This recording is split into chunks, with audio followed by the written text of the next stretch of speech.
अस्सलाम वालेकुम नाजरीन, रूबरू के इस शुमारे में आपका खैर मकदम है।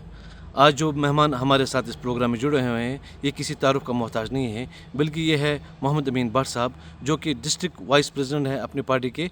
ये इनकी एक बहुत बड़ी कंट्रीब्यूशन है। ये इस वक्त कॉन्स्टिट्यूंसी हेड भी है यहाँ कुपवारा में अपनी पार्टी के।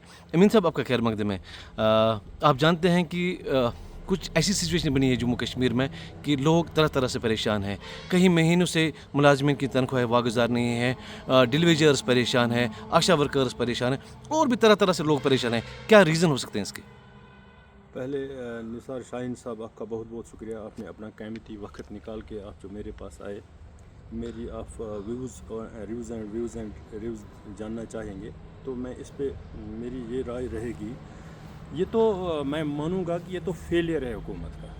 जी। अब पहले से हम इस पे बात नहीं करना चाहते थे क्योंकि अभी टाइम था, अभी कम ही टाइम हुआ है, लेकिन अब 1.5 साल होने को आया है, ऑलमोस्ट 1.5 साल होने को आया है कि जिस तरह हालात बने हुए हैं, अनसर्टनटी है लोगों में, आम मुलाजिम में लोगों को निकाला जा रहा है, नौकरियों से निकाला जा रहा है। जब हम इलेक्शन लड़ रहे थे, जब उन दिनों की बात करते हैं हम, जब उन दिनों के उस दौर को हम देखते हैं, जो उस दिन वादे किए थे गए थे, उनमें से एक भी वादा पूरा नहीं हो गया। मैं मानूंगा कि ये हुकूमत का फेलियर है और कुछ नहीं। तो क्या आपको लगता है कि जो वादे किए गए थे वो वही मेन रीज़न हो सकता है इसके साथ? क्योंकि लोगों में जो अनसर्टेनिटी का माहौल बना हुआ है, लोग परेशान हैं, मुलाजमीन परेशान हैं, क्या यही रीज़न हो सकता है? नहीं, जाहिर सी बात है ना, और क्या रीज़न हो सकता है। जी जी।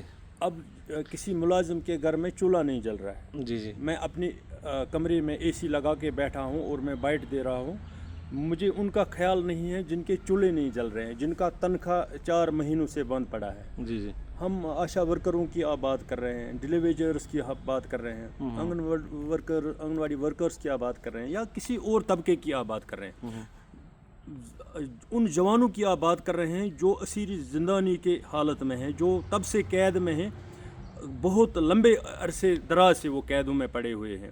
उनकी तो कोई आज बात ही नहीं करता है।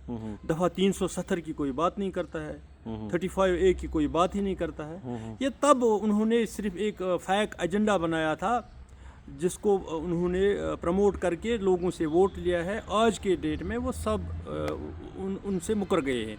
उसकी एक ज़िंदा मिसाल आपको देखने को मिलेगी कि आगा रूहुल्लाह साहब, शायद इसी बात को लेके उनसे कंट्रावर्सी उनके साथ हो, उनको इनके साथ कंट्रावर्सी होगी, वरना वो उसी पार्टी से हैं।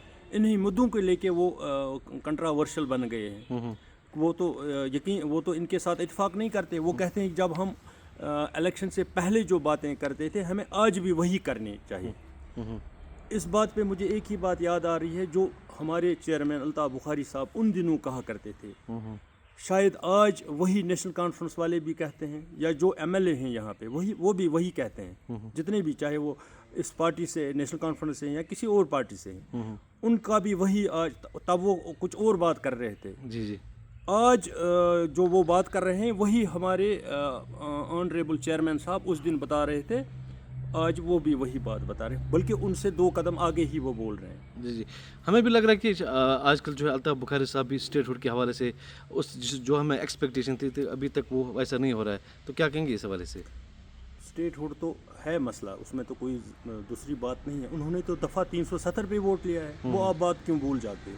पहले मैं आपको बताऊं, मीडिया का एक अहम रोल रहता है। जी जी। मीडिया का काम ये होता है कि वो जो गलत फहमियाँ होती हैं उनको डिस्ट्रॉय करें। एग्जैक्टली। लेकिन मुझे तो यहाँ वो लग नहीं रहा है, जो हमारा मीडिया है वो सही से काम नहीं कर रहा। आप स्टेटहुड की बात पूछ रहे हैं, आप दफ़ा 370 की बात पूछ ही नहीं रहे। जब आप नहीं पूछते तो उनको क्या चिट्ठी है कि जिन्होंने वादे किए हैं वो बताएं। बिल्कुल। वो तो चाहते हैं कि ये भूल ही जाए लोग।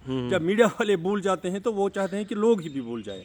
नहीं, वही मैं ये आपसे जानने की कोशिश कर रहा हूँ कि अल्ताफ़ साहब ने भी उस वक्त ये वादा किया था कि हम 370 वापस लाएंगे, तो अभी क्या सिचुएशन है? अल्ताफ़ साहब ने सबसे बड़ा वादा ये किया था कि अगर मैं पावर में आऊँगा, जितने भी कैदी, जितने भी हमारे नौजवान, जितने भी हमारे यूथ जेलों में पड़े हैं, मैं आम माफ़ी का ऐलान करवाऊँगा। ये तो सबसे बड़ा वादा उसने किया था।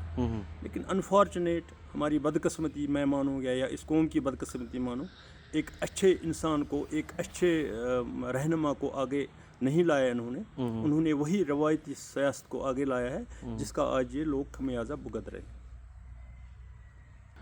امین صاحب آپ جانتے ہیں کہ بے روزگاری کا سب سے بڑا مدعا بننا ہوا ہے اس وقت جموں کشمیر میں. لوگ طرح طرح سے پریشان ہیں, نوجوان لڑکا طبقہ جو ہے وہ ڈرگس کی اور مائل ہو رہے ہیں, تو کیا کہیں گے اس حوالے سے؟ میں آپ کو بتانا چاہوں گا کہ بے روزگاری بے شک ایک مدعا ہے. جی جی.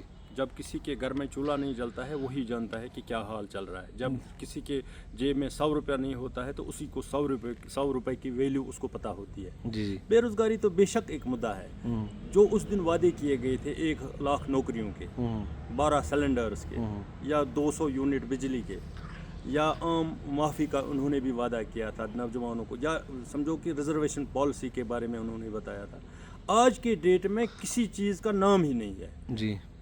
آج یہ آپس میں لڑائی میں لگے ہوئے ہیں, وہ ان کو نیچا دکھا رہے ہیں, یہ ان کو نیچا دکھا رہے ہیں, جبکہ سبوں کا رول یہ ہونا چاہے کہ جموں کشمیر کے عوام کو اس دلدل سے کیسے باہر نکالیں. ایسا تو کوئی کر نہیں رہا ہے. کوئی کہتا ہے کہ اس کا قصور ہے, کوئی کہتا ہے کہ اس کا قصور ہے. جب یہ بھی ایم ایل اے ہے وہ بھی ایم ایل اے, اگر وہ جموں کشمیر کے حوالے سے کام نہیں کر رہے ہیں, کوئی ایم ایل اے اپنی کانسٹیٹوئنسی میں بھی کام نہیں کر رہا ہے, اس کو بھی سوچنا چاہیے کہ میں نے کتنا کام کیا ہے. کپواڑہ کی ہم بات کرتے ہیں, ہندواڑہ کی ہم بات کرتے ہیں, تو اس لیے کہ اس میں ہر ایک قصوروار ہے. جو اس وقت سٹنگ ایم ایل اے ہے وہ برابر قصوروار ہے.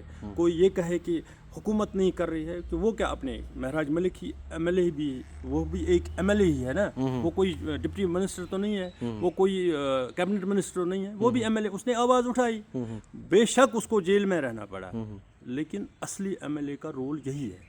اگر کہیں جگہ کسی جگہ زیادتی ہو رہی ہے وہ وہاں جا کے آواز اٹھائے, وہ بتائے کہ یہاں پہ غلط ہو رہا ہے. لیکن ان کا کیا ہے کہ یہ اس کو قصوروار ٹھہراتے ہیں, وہ ان کو قصوروار ٹھہراتے ہیں. اس میں سے ٹائم اپنا نکال کے اپنا پیسہ یہ اندر کر کے تو چلے جاتے ہیں, آگے بڑھ جاتے ہیں. لوگ وہیں کے وہیں رہ جاتے ہیں. یہ میں مانوں گا کہ ہماری بدقسمتی ہے. ہماری قوم نے کبھی تحقیق پہ یہ نہیں کہ ہم نے کبھی, میں اپنی بات بھی کروں گا, ہم نے کبھی تحقیق نہیں کی. ہم تحقیق کبھی نہیں کرتے, ہم کیا افواہوں پہ عمل کرتے ہیں. ہمیں جب نیشنل کانفرنس آئی تو لوگ دڑا دڑ ووٹ دینے لگے, تو کبھی کسی نے نہیں سوچا چلو اگر انہوں نے 40 سال یا 30 سال یا 20 سال یہاں پہ حکومت کری ہے, کسی نئے کو موقع دے دے. اگر کوئی نیا چہرہ آ گیا ہوتا تو شاید کچھ حالات ایسے نہیں ہوتے. میرا یہ ماننا ہے, ہمارا اور اپنی پارٹی کا بھی یہی ماننا ہے.